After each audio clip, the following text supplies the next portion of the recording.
New agents often feel like they're facing a giant uphill battle. In today's video, I want to cover the 6 things you could do to overcome any objections on your age or your experience as a new, young real estate agent so you can crush it in 2023. What's up, guys? Mike Kramer here, kramertherealtor.com. I've been watching the last few videos of mine, and you might notice I'm a little more amped up today. It's just because I was watching the previous videos I had on this channel, and I was like, oh my God, it's so boring. Like, why am I lacking energy of any kind? That's just not who I am. I'm usually hyped up, talk a lot, everything like that. And I just want to show how excited I am about the industry instead of just sitting there like a turd. And I think part of that was just my being self-conscious. I want to talk to you guys like you're a friend of mine and show you how excited I am about real estate. So let's get into this video. We're going to talk about how new agents facing a giant uphill battle can overcome objections on their age, on their lack of experience or whatever. People won't even ask, so don't even worry about it. If you can show the confidence, they won't even ask how many deals you've done or how long you've been in the business. Also, real quick update just on myself. If you're interested, I got a haircut, if you noticed. I'm pretty happy with that. And that was a tip from my state broker who said, hey, you know, he was joking, no more drive-thrus for you. You got to walk into the restaurant and meet people. Primarily during the lockdowns, I learned to just cut my own hair. It was a pretty simple haircut, and I just bust out the clippers, made a big mess.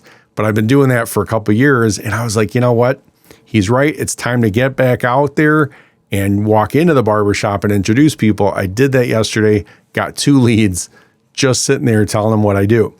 So this stuff works, guys. You just got to put yourself out there. You got to introduce people. Don't be afraid to talk about what you do. They were fascinated. I was able to help them with investing advice, with going from a rental to buying a home, helping their son buy their first home. Very easy. Just go in, just tell people, have those conversations. But you got to have the confidence to know what you're talking about, right? So I've been studying this stuff for 10 years, even though I haven't been licensed that long. So I was able to talk about all these mortgage products and investment concepts that they weren't aware of. They got really excited about, and they said they're definitely going to use me when they're ready to buy. So just want to share that win with you guys. Let me know in the comments any wins you had this week. So I got my hair cut, but I slacked off on the shaving. Hey, there's always tomorrow, right? So I'll get into that. Had a super busy week this week. Hope you're crushing it this week as well.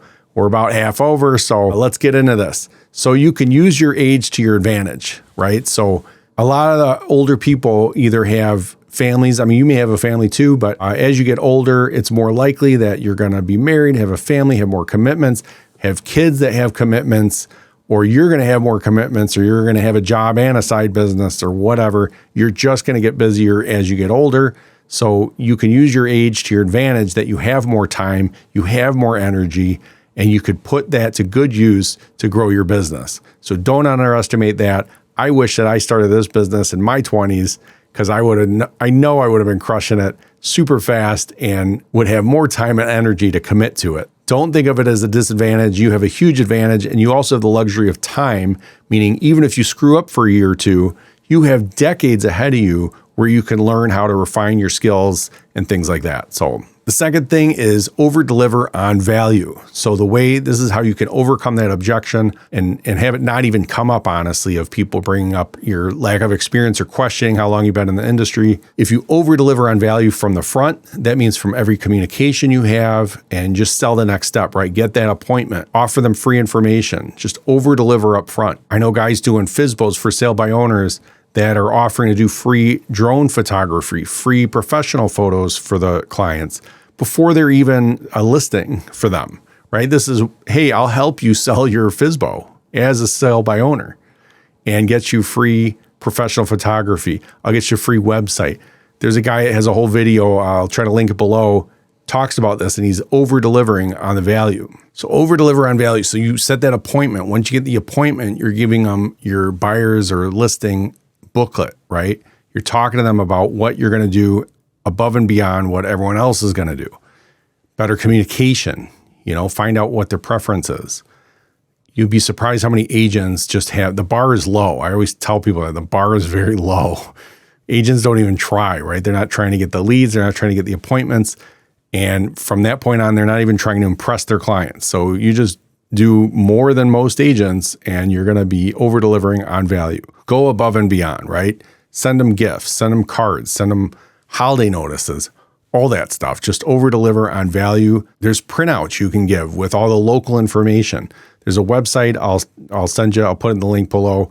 You can go to for your local city, and it's a quick one-sheet printout you could do for, I think it's pretty much any zip code in the U.S., any city, where you can hand that to them and say, hey, here's all the emergency numbers, the library, the whatever. It's all on a sheet of paper, just added value, anything you provide to be the local expert and to over-deliver to each of your clients. So the third thing is knowledge trumps age. And what that means is no matter how old or experienced an agent is, often what happens is after 3 years of just grinding it and getting all the leads and getting that big book of business, agents are then comfortable. So if they made it past that 2 years and they're finally, they're making good money, they take their foot off the gas and they're no longer trying to get additional leads. They're getting those repeat and referral business.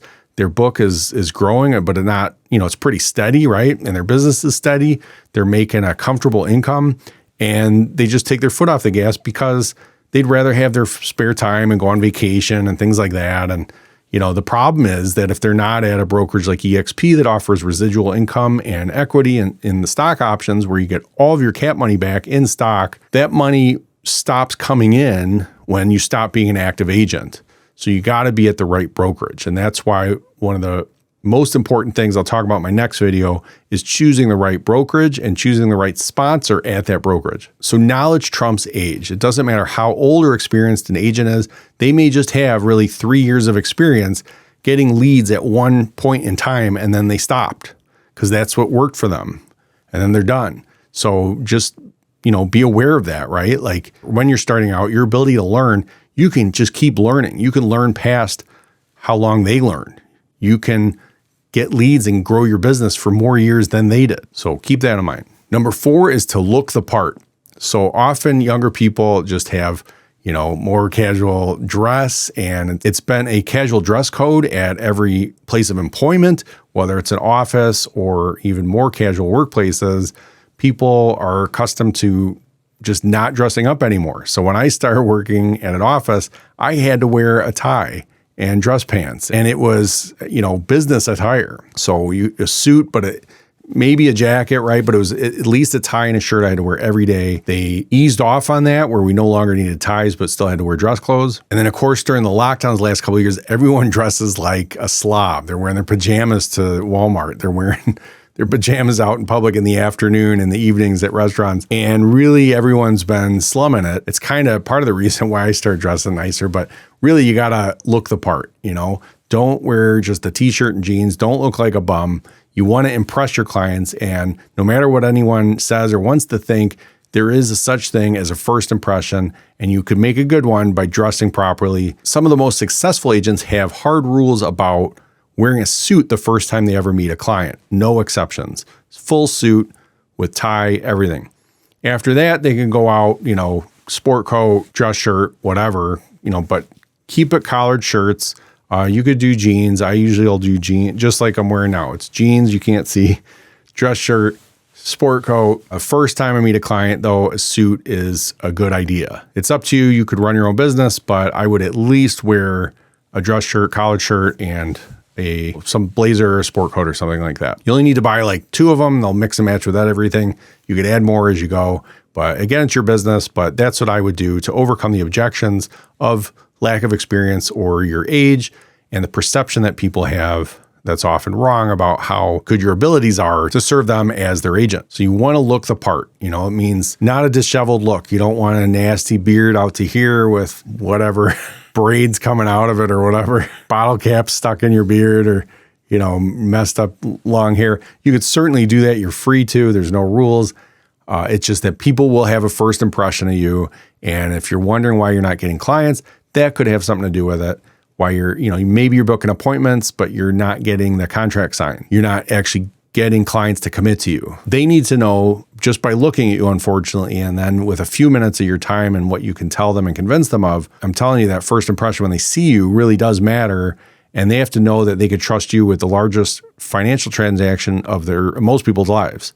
by looking at you. And if you look like a bum, why would they trust you with hundreds of thousands of dollars of their money in a transaction? So that's how you got to think about it. So just make sure that you dress the part, that you look the part overall, right? Number 5 is to practice and build your confidence. So this could be scripts and role playing that you do with other people. You can do it in front of a mirror, but I highly recommend that you role play with other people where you're doing the script as a buyer or a seller. You actually go through the presentation, things like that, and practice that every day for a while. Another thing is to know your contract, right?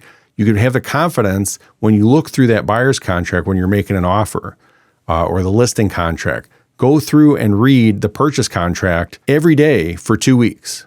So that's what was recommended to me. And every day for 2 weeks, I read that purchase contract, the buyer's purchase agreement, Then you can go every day and read the listing agreement, every page, every day for 2 weeks. You want to know that contract, be extremely familiar with it. So if anyone has any questions, you'll be able to answer it. You'll know what's in there. You'll be able to explain that contract to your clients. And then, of course, always recommend that they consult an attorney to go over anything that if they have questions about it from a legal point of view or commitment or contractual point of view. But you're just to explain the contract and the sections and what each one is roughly about. And number 6 is to partner with someone that has more experience. So if you're at a good brokerage, you're going to have a mentor, a local mentor where you can learn the ropes and you don't have to worry about doing these transactions for the first time as a new agent. The mentor that you have should be an experienced agent. They're required to be certified usually. They walk you through those transactions so that you have somebody with several years experience doing everything along the way with you. Also, if you're at a brokerage like mine, we have sponsors, and if you choose the right sponsor, they could add value. They're not required to, but if you choose the right sponsor, they could have training courses and other programs and support systems and communities like Facebook groups and all that sort of thing, where you can get help whenever you need 24/7, especially in a global community. And there's also your state brokerage. If you're at a good brokerage, they're going to have a support staff